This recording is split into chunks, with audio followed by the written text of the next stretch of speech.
that the Penguins have no young players. They have like a handful. And they have a handful that's legit ready to at least compete for work in the NHL. The question is who goes, if anyone, to make room for them. Good morning to you. Good Monday morning. I'm Dejan Kovacevic of DK Pittsburgh Sports. This is Daily Shot of Penguins. Comes your way bright and early every weekday morning. If you're into football and or baseball, I also offer up daily shots of Steelers and Pirates right where you found this. Let's take Radim Zohorna as an example. Yeah, remember him? Yeah, that guy. That's kind of how it goes. When you come up in the regular season and you're like a big hero for a game or two, the way he was, but then you really fade off, not performance-wise, he just wasn't dressing late in the regular season and into the playoffs. It's kind of easy to have that one blocked from your mind. Did that not look like a player who's ready to contribute in Pittsburgh? Sure did to me. He's 6'6", 220. He doesn't play big. You know, he's not going to go around banging people, but, 6'6", 220 is big. And he showed some serious offensive flair. Why wouldn't he compete for a spot on a roster that I think almost everyone would agree could still use additional youth and energy and all that other stuff? Oh, size. Yeah, that too. Why wouldn't he? Well, the answer to that, most likely, is that he'd get crowded out. Why? Well, he's a natural centerman. And you've got, Sidney Crosby, Evgeny Malkin, Jeff Carter, presuming he stays at center, and that he doesn't retire. And you've got Teddy Bluger, presuming he signs his contract as a restricted free agent and or goes unclaimed by Seattle in the expansion draft, should it come to that. But let's say all four of them are back. That's a pretty good group of centers. Zohorna's not going to break that. He's not going to get in there. He's not going to topple any of those four guys. Again, you could take Carter and move him to a wing, maybe, put him next to Sid and try to add some size to the top line and move Brian Rust around, whatever. That's not really where I want to go with this, but you could do different things, but at the moment, there just isn't room. There just isn't room. Anthony Angelo, who I brought up yesterday, would add size, big right winger. Whose place would he take? I don't know. I mean, Freddie Gaudreau, Evan Rodriguez. Again, not all of these guys are certain to be back next year. Sure wouldn't be Brandon Tanev, Brian Rust, Kasperi Kapanen, or anything crazy like that. But, you could move someone out if you trust them enough. We've been talking forever, it seems, about Samuel Poulin and Nathan Legare, the top two forward prospects. They have to turn pro this fall.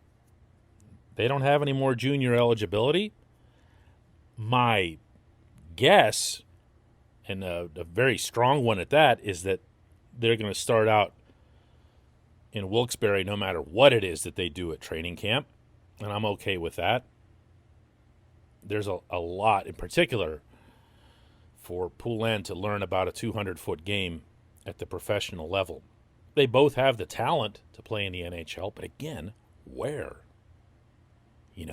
It's one of the strange things about this roster. Because on one hand, you know that you need these types of players, and on the other hand, your roster actually is deep and skilled and fast enough to keep players like that out. To me, if I'm the Penguins, I'd be wary of having too much of one type of player. This might come across as disrespectful to guys who are pretty good players, and it shouldn't. It shouldn't be taken that way, because it's not intended that way. But if I'm looking at a lot of guys who are kind of, fast and skilled and whatever, and not that big, and they don't necessarily give you something different from line to line. I'll just say it. It's Jason Zucker. Just using him symbolically here, not to pick on him, okay? Symbolically, because he's not the only one. But like a Zucker, where you have someone who's he's kind of like Jake Gensel light, I guess. He can score some nice goals. He doesn't score as much as you'd want him to. He can skate okay. He can do a lot of things. He's got some skill. You can also see why he eventually got dropped to the fourth line in Minnesota before being traded to Pittsburgh, because there are times when you wonder what it is that he's doing out there. Has kind of a headless chicken look about him. Do you already have enough of him in your lineup just by having, just to take the top four wingers on the team, Gensel, Rust, McCann, and Kapanen? Do you really get something different from your third line by having Zucker be on it? You see what I'm saying? I understand that it's not paramount to have different lines or different types of lines. This isn't the 1970s where they all had to have a crafted personality, 1, 2, 3, and 4. But you're looking for places to insert things that your team as a whole needs. This portion of Daily Shot of Penguins is brought to you by Fubo TV. Monthly cost of cable is over $200. Fubo TV is $65 a month to watch all the same channels, including AT&T Sportsnet Pittsburgh. And there's no catch, no contracts, cancel anytime. Best of all, for listening to a hockey program in the middle of June when your team's been eliminated, meaning this one, Fubo TV is offering a 7-day free trial and 15% off your first month, just to our listeners, by going to FuboTV.com/DK. One more time, that's FuboTV.com/DK to get 15% off your first month. There's a lot of different angles and a lot of different variables that Hextall's going to have to first analyze and then second withstand. I'm largely talking about the expansion draft when it comes to withstanding, because they're going to lose someone who's good. They're going to lose someone who played in Game 6 on Long Island. They're going to lose a player they don't want to lose. And when that happens, it's at least going to offer some crystallization to Hextall. And, of course, he can also plan in advance and say, listen, I know I have this guy and this guy and this guy who can challenge for that spot, and this is the guy that I have the most confidence in. You see what I'm saying? You can do this on the blue line, too. Marcus Pettersson's back there, but P.O. Joseph can take his place.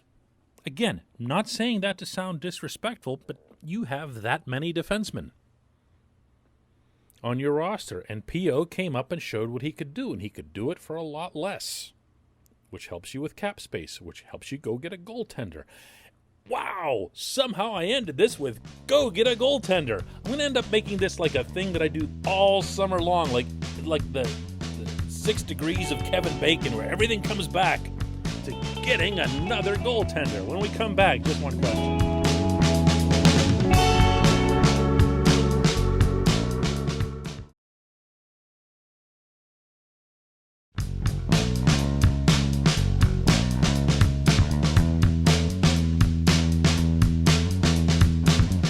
Welcome back. It's time for Just One Question, and that's brought to you on this program, always, by the Greater Pittsburgh Community Food Bank, where they're committed to providing food for all of our neighbors in need across Western Pennsylvania, and they need your help in turn.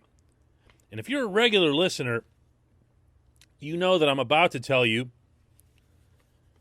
that $1 is all it takes to provide 5 full meals for those in need. Well, for a short time, that's being doubled, meaning that there's a corresponding match. If you go right now to pittsburghfoodbank.org and contribute, your dollar will provide $1. Think about that for a second. $1, 10 full meals. Let's see what we've got for today's question. And today's comes from Daniel Matos in Brazil, who asks if Jared McCann is still playing for the Penguins next season. Boy, I really think that he will be. Is there any way the coaching staff can slot him onto the first power play unit? Well, these feel like existential questions that we all ask ourselves in following the Penguins, and they feel really silly sometimes, Like, I want to step back from a question like this because I ask it all the time and say, wait a second, why am I even asking this? He led the team in power play goals. He completely picked up the power play, first unit, when it most needed it, and carried it right back into the top 5 of the league during the time that he was on it. And he didn't just do it by, whipping home a couple of lucky shots. He kept moving his feet. He managed the left point. He was responsible defensively. He showed really good puck retrieval, which I'm not sure that I'd expected out of all of these traits. And he also passed the puck pretty well. He does not look out of place on an NHL power play in any capacity. Oh, and he scores. So why, Daniel, are we even engaging in this? Why are we tolerating this as a question to be asked? I mean, look, I saw the Penguins' standard PP1 go out there against the Islanders, and they did look pretty good. They weren't great. They didn't win the series. But they were pretty good. They made some things happen. They got some goals.